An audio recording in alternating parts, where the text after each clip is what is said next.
ভয়ংকৰ বিমান দুৰ্ঘটনাই সমগ্ৰ দেশ জোকাৰি গৈছে আৰু এতিয়ালৈকে যেহেতু 40 গৰাকী যাত্ৰীৰ মৃতদেহ উদ্ধাৰ কৰা হৈছে উদ্ধাৰ অভিযান যেহেতু চলি আছে এতিয়াও কাৰণ বিমানখন লণ্ডনলৈ যেহেতু যাত্ৰা কৰিছিলে আৰু এই বিমানখনত 242 গৰাকী যাত্ৰী থকা বুলি জানিব পৰা গৈছে আৰু তাৰ লগতে যেহেতু গুজৰাটৰ প্ৰাক্তন মুখ্যমন্ত্ৰী বিজয় ৰূপানীও যাত্ৰী হিচাপে থকা বুলি সন্দেহ কৰা হৈছে কিন্তু এতিয়ালৈকে কোনো ধৰণৰ নিশ্চিতকৰণ যেহেতু হোৱা নাই গতিকে সন্দেহ কৰা হৈছে যে তেওঁ লণ্ডনলৈ যাত্ৰা কৰিছিল কিন্তু এতিয়ালৈকে নিশ্চিতভাৱে ক'ব পৰা নাই যদিও যেহেতু 242 গৰাকী যাত্ৰী আছিল বিমানখনত এতিয়ালৈকে 40টা মৃতদেহ উদ্ধাৰ কৰা হৈছে ঘটনাস্থলীৰ পৰা যেহেতু উদ্ধাৰ অভিযান এতিয়াও চলি আছে প্ৰায় 300তকৈ অধিক উদ্ধাৰকাৰী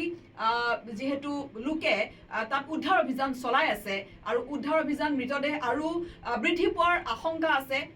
মৃতদেহ আৰু বৃদ্ধি পাব আৰু সমগ্ৰ গুজৰাটত এতিয়া জৰুৰীকালীন অৱস্থা ঘোষণা কৰা হৈছে বিমান বন্দৰলৈ যোৱা সকলো পথ বন্ধ কৰি দিয়া হৈছে কোনো লোককে বিমান বন্দৰলৈ যাবলৈ দিয়া হোৱা নাই আৰু এই ঘটনাটো য'ত সংঘটিত হৈছিল সেইটো আছিল এটা আৱাসিক এলেকা গতিকে এটা অট্টালিকাত যেহেতু খুন্দা মাৰি এই গোটেই ভয়ংকৰ ঘটনাটো সংঘটিত হৈছে আৰু এই অট্টালিকাটোত বা সেইটো এটা যেহেতু আৱাসিক অঞ্চল আছিলে তাতো বহু লোক হয়তো